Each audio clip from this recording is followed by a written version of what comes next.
Hello दोस्तों, नमस्कार। स्वागत है आपका हमारे यूट्यूब चैनल सगुन एजुकेशन पर। दोस्तों, आज हम इस वीडियो में बात करेंगे जो आपका जो सेकंड ग्रेड का जो आपका दिसंबर माह में एग्जाम लगने वाला है सेकंड ग्रेड का संस्कृत विभाग का। उसमें आपका जो फर्स्ट पेपर है जीके का, यानी कि जनरल नॉलेज का। उसके अंदर आपका जो फर्स्ट पेपर में अलग से पार्ट दे रखा है भारत की इकोनॉमिक्स, यानी कि भारत की अर्थव्यवस्था। उसमें आपके 4-5 टॉपिक लगते हैं। उसमें आपका जो मैंने जो विदेशी व्यापार वो आपका कंप्लीट करवा दिया है, और एक कृषि से संबंधित टॉपिक है वो कंप्लीट करवा दिया है, और एक उद्योग से संबंधित कंप्लीट करवा दिया है। और आज हम जो लास्ट टॉपिक है यानी कि भारत में सेवा क्षेत्र, उसके बारे में डिस्कस करेंगे। फिर दोस्तों आपका जो भारत की जो इकोनॉमिक्स है यानी कि भारत की जो अर्थव्यवस्था है वो पूरी कंप्लीट हो जाएगी। उसके बाद में जो आपकी जो विश्व की जो जियोग्राफी है उसके अंदर जो जनसंख्या और प्रवास वाला टॉपिक है वो कंप्लीट करवाएंगे। तो दोस्तों आज हम इस वीडियो में बात करेंगे भारत में सेवा क्षेत्र, और वो भी दोस्तों ध्यान में रखना 2024 के जो नवीनतम डाटा है उसके आधार पर हम वीडियो आपको उपलब्ध करवा रहे हैं। तो दोस्तों बिना किसी देरी के वीडियो को स्टार्ट करते हैं। दोस्तों सबसे पहले हम बात करते हैं जो सेवा क्षेत्र है वो कौन सी क्षेत्र में आता है, यानी कि आपके जो एक तो प्रथम क्षेत्र चलता है प्राथमिक, एक द्वितीय क्षेत्र और एक तृतीय क्षेत्र है। तो दोस्तों ध्यान में रखना जो सेवा क्षेत्र है उसको तृतीय क्षेत्र में शामिल किया जाता है। जो प्राथमिक क्षेत्र है उसको मतलब उसमें कृषि को शामिल किया जाता है, और जो द्वितीय क्षेत्र है उसमें उद्योग को शामिल किया जाता है, और जो तृतीय क्षेत्र है उसमें सेवा को शामिल किया जाता है। तो दोस्तों ध्यान में रखना जो सेवा क्षेत्र है उसको तृतीय क्षेत्र में शामिल किया जाता है। दोस्तों आगे देखो, जीडीपी में सेवा क्षेत्र का योगदान, यानी कि जीडीपी में सेवा क्षेत्र का योगदान 2023-24 के अनुसार, यानी कि जो नवीनतम डाटा के अनुसार 2024 में जीडीपी में सेवा क्षेत्र का कितना योगदान है, 54.72% है। कितना है? 54.72% है। दोस्तों ध्यान में रखना एग्जाम में सीधा डायरेक्ट ये डाटा से क्वेश्चन पूछ लेता है, तो याद रखना जो जीडीपी में सेवा क्षेत्र का कितना योगदान है 2024 के अनुसार 54.72% है। दोस्तों वैसे तो मैंने हर वीडियो में आपको करवा दिया है, जो पहले जो मतलब सेवा मतलब कृषि से संबंधित जो टॉपिक करवाया था और उद्योग से संबंधित जो टॉपिक करवाया था उसमें बता दिया था डाटा, लेकिन एक बार फिर बता देता हूँ कि सेवा क्षेत्र में जीडीपी का कितना योगदान है 54.72% है, और कृषि का जीडीपी में कितना योगदान है 17.66 है, और उद्योग का कितना है 27.62% है। दोस्तों ध्यान में रखना ये जो डाटा है ये 2024 है उसके अनुसार है, नवीनतम डाटा है। तो आप अपनी नोटबुक में अच्छे से ऐड कर लेना, क्योंकि एग्जाम में सीधा डायरेक्ट डाटा से क्वेश्चन पूछ लेता है। दोस्तों ध्यान में रखना सेवा क्षेत्र में 2024 में, यानी कि जो सेवा क्षेत्र है उसमें 2024 में 7.6% की वृद्धि हुई है, यानी कि सेवा क्षेत्र में 2024 में 7.6% की वृद्धि हुई है। दोस्तों आगे देखो, दोस्तों वित्त वर्ष 2024 में कुल जीवीए में सेवा क्षेत्र का 54.7% योगदान है, यानी कि जो वित्तीय वर्ष 2024 है उसमें जो कुल जीवीए में सेवा क्षेत्र का 54.7% योगदान है। कितना योगदान है? 54.7% योगदान है। दोस्तों आगे देखो, दोस्तों वित्त वर्ष 2024 में भारत के कुल निर्यात सेवा क्षेत्र का 44% योगदान है, यानी कितना प्रतिशत योगदान है? 44% योगदान है। सबसे ज़्यादा योगदान कंप्यूटर सेवा व व्यावसायिक सेवाओं का लगभग 73% है। कितना है? 73% है। दोस्तों ध्यान में रखना जो वित्त वर्ष 2024 है उसमें भारत में कुल निर्यात सेवा क्षेत्र का योगदान कितना है? 44% है, और सबसे ज़्यादा किसका है? कंप्यूटर सेवा और व्यावसायिक सेवाओं का लगभग 73% है। दोस्तों ध्यान में रखना एग्जाम की दृष्टि से मोस्ट फैक्ट है। दोस्तों अब आगे देखो, दोस्तों सेवा निर्यात में भारत का कौन सा स्थान है? सेवा निर्यात के अंदर भारत का हमारा 5वां स्थान है। कौन सा स्थान है? 5वां स्थान है। दोस्तों आगे देखो, दोस्तों सेवा निर्यात में भारत, यानी कि जो सेवा निर्यात है उसमें भारत यूरोपियन संघ, यूएसए, यूके व चीन के बाद 5वें स्थान पे है। दोस्तों सेवा निर्यात में भारत यूरोपियन संघ, यूएसए, यूके व चीन के बाद 5वें स्थान पे है। दोस्तों अब आगे देखो, दोस्तों विश्व निवेश रिपोर्ट, यानी कि जो विश्व निवेश रिपोर्ट है 2024 के अनुसार एफडीआई में भारत का 15वां स्थान है। कौन सा स्थान है? एफडीआई में भारत का कौन सा स्थान है? 15वां स्थान है। दोस्तों ध्यान में रखना मोस्ट फैक्ट है, विश्व निवेश रिपोर्ट 2024 के अनुसार एफडीआई में भारत का कौन सा स्थान है? 15वां स्थान है। दोस्तों प्रमुख सेवाएं, यानी कि जो क्षेत्रवार जो प्रमुख सेवाएं हैं उसके बारे में डिस्कस करेंगे अभी। जो प्रमुख सेवाएं हैं क्षेत्रवार, जैसे पहला है हमारे है पर्यटन।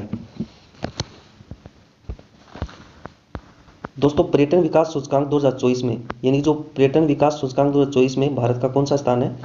भारत का आपका 39वां स्थान है। कौन सा स्थान है? 39वां स्थान है, यानी कि पर्यटन विकास सूचकांक 2024 में भारत का 39वां स्थान है। 2023 में 92 लाख से अधिक विदेशी पर्यटक का आगमन हुआ है, यानी कि 2023 में 92 लाख से अधिक विदेशी पर्यटन का आगमन हुआ है। कहाँ पे? भारत के अंदर। और विश्व पर्यटन सूचकांक 2024 में भारत का कौन सा स्थान है? 39वां स्थान है।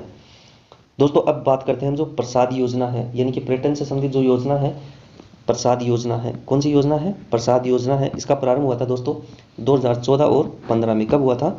2014 और 15 में।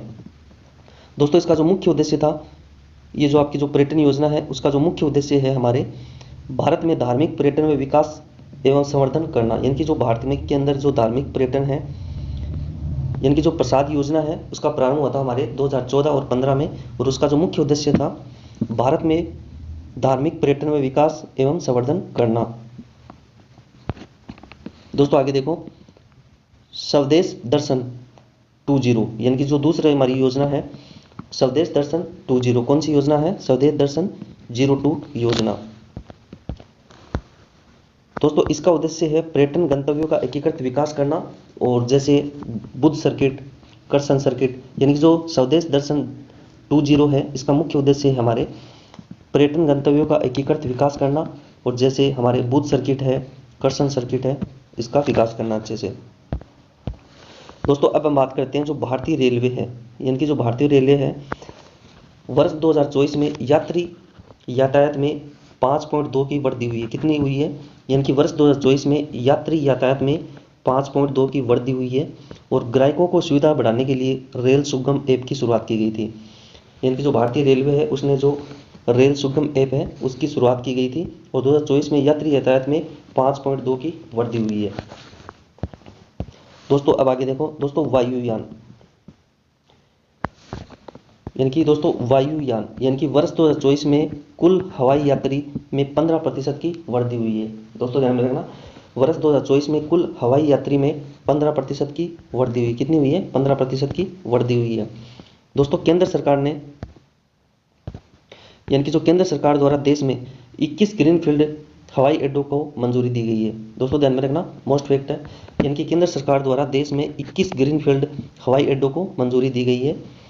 दोस्तों आगे देखो, डिजी यात्रा ऐप के माध्यम से, यानी कि जो एक हमारा ऐप है डिजी यात्रा ऐप के माध्यम से दक्षता वृद्धि, यानी कि जो वायुयान है इसके अंदर जो डिजी यात्रा ऐप है के माध्यम से दक्षता में वृद्धि करना, और ड्रोन उद्योग के विकास के लिए, यानी कि आगे देखो ड्रोन उद्योग के विकास के लिए भारत ने वर्ष 2030 तक उदार नियमों द्वारा प्रोत्साहन के तहत ड्रोन हब बनाने का लक्ष्य रखा गया है। दोस्तों ध्यान में रखना 2030 तक, दोस्तों 2030 तक क्या करना, यानी कि ड्रोन हब बनाने का लक्ष्य रखा गया है। दोस्तों आगे देखो, दूरसंचार। दोस्तों भारत के कुल टेली घनत्व है, यानी कि जो भारत में कुल टेली घनत्व है प्रति हजार, यानी कि जो प्रति हजार जनसंख्या पर टेलीफोन की संख्या, यानी कि प्रति हजार पे, दोस्तों ध्यान में रखना यहाँ पे हजार नहीं है, प्रति 100 जनसंख्या पे, यानी कि प्रति 100 जनसंख्या पर टेलीफोन की संख्या 31 मार्च 2024 तक 85.7% हो गई है। कितनी हो गई है? 85.7% हो गई है। दोस्तों आगे देखो, इंटरनेट ग्राहकों की संख्या 2024 में 95.4%, यानी कि 95.4 करोड़ हो गई है। यानी कि इंटरनेट ग्राहकों की संख्या 2024 में 95.4 करोड़ हो गई है। कितनी हो गई है? 95.4 करोड़ हो गई है। दोस्तों आगे देखो, राष्ट्रीय पर्यटन नीति। दोस्तों ध्यान में रखना, राष्ट्रीय पर्यटन नीति हमारे कब लाई गई थी? 2002 में, यानी कि कब लाई गई थी? 2002 में। दोस्तों ये मिस प्रिंट हुआ है, यहाँ पे 2022 नहीं है, यहाँ पे 2002 है, यानी कि जो राष्ट्रीय पर्यटन नीति 2002। दोस्तों पर्यटन क्षेत्र में विकास को बढ़ावा प्रदान करने तथा इस क्षेत्र में वैश्विक निवेशों को आकर्षित करने हेतु राष्ट्रीय पर्यटन नीति 2002 को लागू की गई थी। कब की गई थी? 2002 को लागू की गई थी, यानी कि जो हमारी राष्ट्रीय पर्यटन नीति है वो कब लागू की गई थी? 2002 को। दोस्तों अब आगे देखो, दोस्तों एक योजना हमारे, यानी कि जो हमारे सेवा क्षेत्र है इससे संबंधित हमारी ये योजना है लखपति दीदी योजना। दोस्तों ध्यान में रखना, मोस्ट योजना है, अच्छे से देख लेना क्योंकि एग्जाम में शायद सीधा डायरेक्ट यहाँ से क्वेश्चन पूछ सकता है। दोस्तों लखपति दीदी योजना, दोस्तों इस योजना की घोषणा हमारे जो प्रधानमंत्री हैं नरेंद्र मोदी, उन्होंने 15 अगस्त 2023 में की थी। यानी कि जो लखपति दीदी योजना है इसकी मतलब घोषणा कब की थी? हमारे जो प्रधानमंत्री हैं नरेंद्र मोदी, उन्होंने 15 अगस्त 2023 को की थी। दोस्तों इसका जो लक्ष्य था 2 करोड़ महिलाओं को कौशल विकास प्रशिक्षण प्रदान करना, यानी कि 2 करोड़ महिलाओं को कौशल विकास प्रशिक्षण प्रदान करना। दोस्तों नोट, स्वयं सहायक समूह के अंतर्गत यानी कि जो स्वयं सहायक समूह के अंतर्गत लखपति दीदी योजना प्रारंभ की गई थी, यानी कि स्वयं सहायक समूह के अंतर्गत लखपति दीदी योजना की, यानी कि जो लखपति दीदी योजना है वो प्रारंभ की गई थी।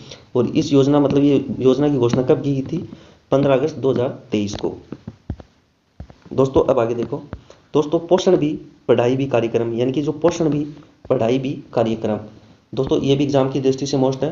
पोषण भी पढ़ाई भी कार्यक्रम, यानी कि मई 2023 में केंद्रीय महिला एवं बाल विकास मंत्री, यानी कि जो केंद्रीय महिला और बाल विकास मंत्री हमारे स्मृति ईरानी, यानी कि जो केंद्रीय और बाल विकास जो मंत्री है स्मृति ईरानी, मिशन सक्षम आंगनवाड़ी एवं पोषण 20 के तहत कार्यक्रम का शुभारंभ किया था। यानी कि जो बाल विकास मंत्री स्मृति ईरानी है, उन्होंने मिशन सक्षम आंगनवाड़ी एवं पोषण 20 के तहत कार्यक्रम का शुभारंभ किया था।